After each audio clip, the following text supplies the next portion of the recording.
Billionaire woman meets her blind ex-husband and abandoned daughter after 16 years. The city was buzzing with life as Anna Mitchell stepped out of her sleek black SUV onto a crowded Los Angeles sidewalk. Dressed in designer heels and a sharp blazer, she barely noticed the noise until she spotted them. A blind man sitting cross-legged with a weathered guitar in his lap and a little girl beside him holding out a paper cup. Out of instinct, Anna reached into her purse and handed the child a few bills. "Thank you, ma'am," the man said softly. Then he began to sing, and everything stopped. That voice, that song. Anna's breath caught in her throat. She turned back slowly, eyes wide with disbelief. "Noah?" she whispered, her voice trembling. The man froze. The girl looked up, cautious but curious. It was him, her first love. The man she'd left behind, and the child, the one she thought she'd lost forever. Her heart pounded as memories came flooding back. 16 years. One mistake. A lifetime of silence. Now face to face. Will Anna have the courage to reclaim the love she abandoned? Can a daughter ever forgive a mother she never knew? And is it truly possible to rewrite the ending? It was a sweltering summer afternoon in Los Angeles. Sunlight streamed through the tall windows of the Whitmore family mansion in Beverly Hills. Inside, the air felt like it could shatter from the tension. "I forbid you to see him again, Evelyn. That boy is a nobody." Charles Whitmore's voice thundered across the grand living room. In his tailored suit and gold cufflinks, he stood like a monument of power and pride. Evelyn Whitmore, his only daughter, knelt on the marble floor, tears streaming down her face. "Dad, please. I love him. We didn't do anything wrong. I'm begging you." Her mother, Martha, sat silently on the couch, her eyes red, hands trembling. "Listen to your father, sweetheart. That boy, he has nothing to offer. You have your future ahead of you." Evelyn clutched her stomach, trembling. "I'm pregnant. 3 months." A silence followed, heavy and suffocating. Then Charles exploded. "You've brought shame to this family," he shouted, voice shaking. "As of this moment, I no longer have a daughter named Evelyn. Get out!" That night, Evelyn left everything behind. Her family, her wealth, her name. She carried with her only a suitcase, a handful of cash, and the life growing inside her. Miles away in a tiny apartment in East LA, Noah Carter, an aspiring musician, was tuning his old guitar when Evelyn showed up at his doorstep, soaked in sweat and tears. Without a word, she collapsed into his arms. "I'll take care of you," he whispered, "of you and our baby." They lived on love and struggle. Noah's gigs dried up after Charles Whitmore used his influence to blacklist him from every recording studio in town. The couple moved from one cheap apartment to another, Evelyn's belly growing larger with each passing month. Then one night, Evelyn received a phone call. "Your father's dying. Cedars-Sinai Hospital. If you still have any respect, come now." She went, alone. But it was a trap. Charles was not dying. He sat upright in a hospital suite, expression cold as ice. He gave her a choice. Leave Noah. Get rid of the baby. Go study in New York. I'll restore your life, or stay with him and I'll ruin his. Evelyn stood silent, devastated. She knew her father would stop at nothing.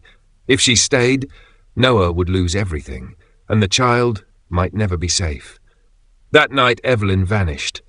She left behind a note soaked with tears. "I'm sorry, Noah. I can't live this life. Don't try to find me." She took the money Noah had saved for the hospital. On her way to the clinic, fate struck cruelly. A car accident left her unconscious. She awoke days later, her baby gone. In that moment, Evelyn Whitmore ceased to exist. She became Anna Mitchell, rising from grief with one purpose: to build a life powerful enough that no one could ever control her again. 16 years later, a Saturday afternoon, Anna was walking out of her luxury SUV, taking a call outside a downtown LA charity gala when something stopped her. A man, blind with a weathered guitar, sat on a street corner, a teenage girl beside him, her eyes sharp yet sad. "Thank you, ma'am," the man said as a passerby dropped a few dollars. Then he began to sing. Anna froze. That voice, it was him. "Noah," she whispered, breath catching. And the girl, she looked like a mirror of herself at 16, her world tilted. Was that her daughter? The past she thought buried was alive right in front of her. Anna Mitchell stood frozen on the sidewalk in downtown Los Angeles. The familiar rasp of his voice hit her like a lightning bolt. Noah, the man she had once loved, the man she had left behind, and next to him the young girl with his smile and her eyes, Could that truly be— "Dad, we should move before the police come again," the girl said softly. Noah gave a small smile. "Let's just finish this song." Anna's heart pounded as she stepped closer. "Noah?" she asked, almost whispering. The girl looked up sharply. Her body stiffened as she instinctively stepped in front of her father. Noah paused mid-chord. Who is that?" Anna took another step, voice trembling. "It's me, Evelyn." Silence fell like a curtain. Noah slowly set the guitar down, his hand shaking slightly. "Go home," he said quietly. "Noah, leave." His voice was firmer now. "I never stopped thinking about you. I never stopped." "You stopped when it mattered," he snapped. His eyes, though blind, somehow pierced straight through her. "You left without a word. You took everything, and now you show up like this?" Anna's throat tightened. "I was scared. I thought leaving would protect you. I didn't know. Don't you dare say it was for me." The girl tugged at his sleeve. "Dad? Who is she?" He hesitated. "No one." Anna winced like she'd been slapped. "I'm not no one," she said, trying to steady her voice. I'm your mother." The girl, her daughter, took a full step back, eyes wide. "What?" "I didn't know you were alive," Anna said quickly, turning to the girl. "I thought, after the accident, they told me I lost the baby." The girl looked to Noah for confirmation, but he said nothing. "You left," she said, voice flat. Anna knelt down in front of her. "What's your name?" "Emily," she replied cautiously. "Emily," Anna repeated the name like a prayer. "You're so beautiful." "I don't need you to tell me that," Emily said coldly. A security guard from the nearby building approached, eyeing them all warily. "You okay here?" he asked Noah. "We're moving," Emily answered quickly, pulling Noah up. Anna stepped forward, desperate. "Please, just let me talk, let me explain." But Noah shook his head. "We've survived 16 years without you. We don't need you now." He turned and walked away, guided by Emily.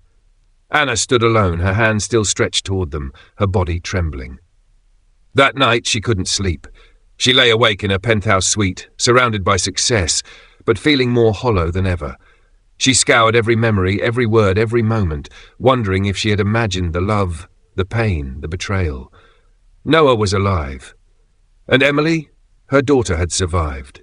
She made a decision. The next day, she called her assistant, Carter. "I want everything you can find on Noah Carter, his medical records, his accident, his current situation, discreetly." Carter hesitated. "This sounds personal." "It is." By evening, Carter returned with a file. Anna flipped through the pages, her hands trembling. Noah Carter, 38, legally blind after a hit-and-run in 2008. No suspects were ever arrested, lived in low-income housing, single father, no documented family, no formal employment in over a decade. But one photo stopped her cold. The car wreckage, the angle of impact, the tire tracks. She remembered something her father once said on the night she fled. "If he doesn't back off, I'll make sure he's out of your life for good." Her stomach dropped. Had her father. Her hands clenched into fists. Later that week, she returned to the alley near Grand Park where Noah often played. This time she brought coffee and sandwiches. Emily spotted her first. "You again?" she said warily. "I just wanted to bring some food. I won't stay." Noah said nothing as she set the bag down beside them. As she turned to leave, he finally spoke. "Why now?" She stopped. "Why come back after all this time?" Anna swallowed. "Because I found out the truth about what happened to you, and I think my father had something to do with your accident." The silence that followed was even heavier than before. Noah's face darkened. "I always thought it was strange, how those men showed up days before, asking questions, following me. I'm going to find out exactly what happened, and I'll do whatever it takes to make it right." He shook his head. "You can't undo 16 years of damage, Evelyn." She stepped closer, softly. "My name is Anna now. I had to change everything after I lost you, but I never forgot you." Emily looked between the two, confused and guarded. Noah didn't speak. He simply picked up his guitar and began to play, a song Anna had written with him long ago. Anna turned away, holding back tears. She knew she had a long way to go, but she wasn't walking away this time. Rain poured over downtown Los Angeles, turning the streets into rivers of headlights and blurred reflections. Inside her high-rise office overlooking the city, Anna Mitchell stood in silence, holding a manila folder. She stared at the documents inside. Hospital reports, private investigator findings, photos of tyre tracks, blurry security footage from 2008, and an internal memo from her father's law firm. Her worst suspicions had become real. The hit and run that blinded Noah wasn't an accident. It was ordered. By her father, Charles Whitmore. Her hands trembled, her mouth went dry. A note from one of her father's former security consultants caught her eye. Client insisted the musician be scared off, but made it clear no permanent damage was intended, lost control of the situation when he didn't die. She clenched the paper in her fist. "Son of a bitch," she whispered. Anna drove through the rain that night, ignoring Carter's calls. She pulled into the run-down lot near the community shelter where she knew Noah and Emily had recently stayed. Noah was there, seated alone on a bench beneath a leaky canopy, guitar in hand, not playing, just holding it like a memory. Anna approached slowly. "I found out," she said, voice hollow. It was him. Noah didn't move. "I confronted one of his old guys. He confessed. They followed you for days, waited until you were alone." She sat down beside him. I think they meant to scare you, but they hit you with a car instead, left you there." Noah's jaw tightened. His knuckles whitened around the neck of his guitar. "I knew it. I always knew he had something to do with it. The way the cops dropped the case, the way the threats stopped right after I lost my sight." He turned toward her. "And you? Where were you? When I was bleeding in the street? When our baby needed a name? When I buried the life we dreamed about?" Anna's voice broke. "I thought the baby was gone. They told me I lost her, that she didn't make it." Noah's breath caught. "What?" "After the crash, I was unconscious. Woke up days later in a hospital I'd never seen before. My father had it arranged, a private wing. I asked about the baby. They told me she didn't survive." Tears streamed down her cheeks. "I didn't even get to hold her." Noah sat there, stunned. "She was born, I was there. I named her Emily. The nurse said you didn't want to see me." Anna gasped. "They lied. They told both of us." She stood, unable to contain her rage. "He robbed me of everything. You, her, my whole goddamn life." They stood in the rain, breathing hard. For the first time in years, the fire between them wasn't anger. It was shared grief. A heartbreak that finally made sense. Noah looked away. "I raised her alone, Anna. I wiped her tears, taught her to tie her shoes, played her lullabies every night. You were a ghost in our lives." "I want to be more than a ghost," she said. "Please." 2 days later, Anna entered the Whitmore estate, the mansion she once called home. It hadn't changed. Same cold white walls, same crystal chandeliers, same silence. Charles Whitmore was older now, frailer, seated in a leather armchair with an oxygen tube beneath his nose. But the steel in his eyes remained. "You look tired," he said, not even looking up from his glass of scotch. "You ruined 2 lives," Anna said flatly. "You stole a child from her mother. You blinded an innocent man. You think you'd have built your empire if you stayed with that nobody? You think I'd let you drown in some East LA gutter with a street musician and a baby?" Anna walked closer, her voice shaking with fury. "You made me believe she was dead. You turned me into someone I didn't recognize, and I hate you for it." He looked up then, his voice cold and deliberate. "You're welcome." Anna threw the folder on the table. "I'm pressing charges. I have enough to bury you. I don't need your money. I'm going to spend the rest of my life undoing what you did." He didn't flinch. "You always were too emotional." "No, I was human," she snapped. "Something you'll never understand." She turned on her heel and walked out, slamming the door behind her.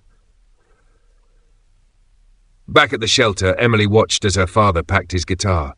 "Dad, are you okay?" she asked softly. "I will be," he said. "She didn't know, Emmy. She thought you were gone, just like I thought she left us." Emily sat down beside him. "Do you still love her?"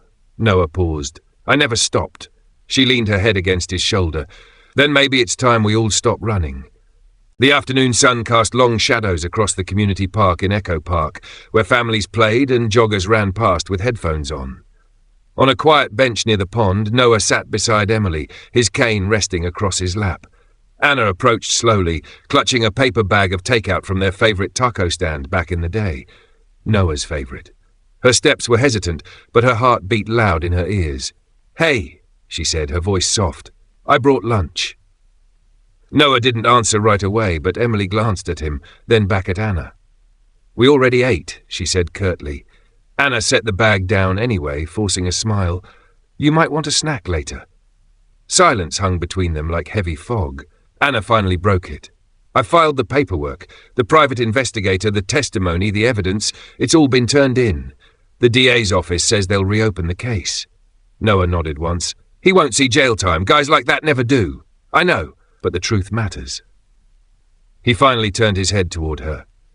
"Why are you really here, Anna?" Anna took a breath.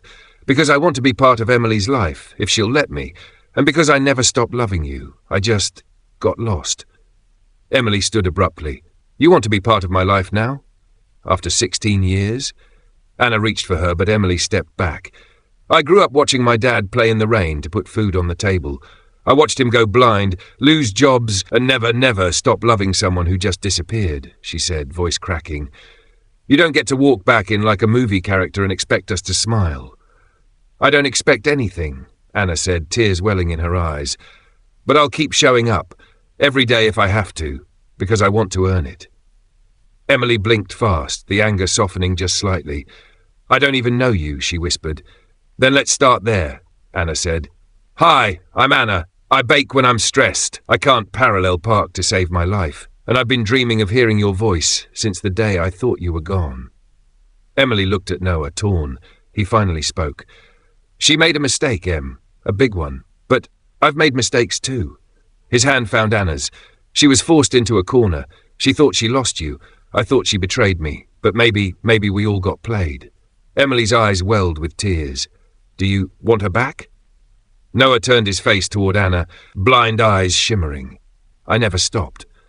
Anna covered her mouth, shaking with emotion. Emily stood there, a wall slowly crumbling inside her. Then she walked over to Anna, who knelt down on instinct.